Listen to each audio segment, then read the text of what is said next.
Good morning সবাইকে। সবাই কেমন আছো? আশা করছি ভালো আছো। আর আমরাও কিন্তু বেশ ভালো আছি। আজকে হলো ডিসেম্বরের ১ তারিখ আর সোমবার।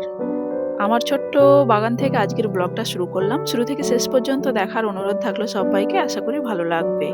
আর ফার্স্ট টাইম আমার চ্যানেলটা দেখে সাবস্ক্রাইব করে পাশে থাকার অনুরোধ থাকলো।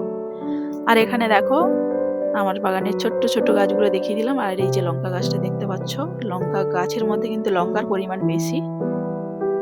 যাই হোক, এখানে বাগান থেকে ঘুরে এসে ঘরের কাজে হাত দিলাম। ঘর-দরগুলো ঝাঁট দিয়ে পরিষ্কার করে নিচ্ছি। কারণ সকালবেলাতে বাসি ঘর ঝাঁট দিয়ে দিলে ঘরটা কিন্তু ফ্রেশ লাগে, তার সঙ্গে মনটা কিন্তু বেশ ভালো লাগে। তারপরে ঘরের ঝাঁট-ফাঁট দিয়ে বাইরেটা আবার ঝাঁট দিয়ে দেবো। বাইরেটা বলতে পারো আমাদের দুবার করেই ঝাঁট দেওয়া হয়। কারণ সকাল থেকে উঠে গিয়ে আগে ঝাঁট দিতে হয় দোকান সামনে। অনেক কাগজপত্র উড়ে আসে সেই কারণে। তারপরে আরেকবার ঘর ঝাঁট দেওয়ার পরে তারপরে আবারও একবার ঝাঁট দিয়ে দিই।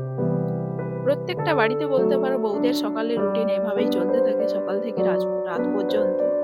মাঝে, মাঝে মনে হয় রুটিনটা যদি একটু অন্যরকম, কিন্তু তা কি করে সম্ভব?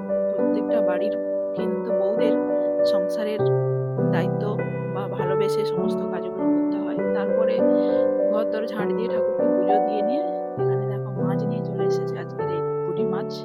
এই মাছটা কিন্তু খেতে কিন্তু বেশ ভালো লাগে, কিন্তু বাছার ব্যাপার একটা থাকে। ছোট, ছোট মাছ তো বাছতে অনেকখানি সময় লেগে যায় বলতে পারো। এই মাছটা নিয়ে আসছে, এটা আমাদের মা বেছে দেবে।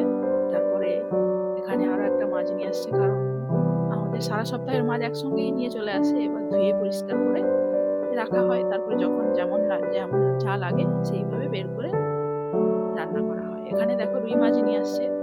এত বড় মাছ কিন্তু আমার পছন্দ না। কিন্তু তা বললে তো হয় না, সবার ইচ্ছে থাকে। তো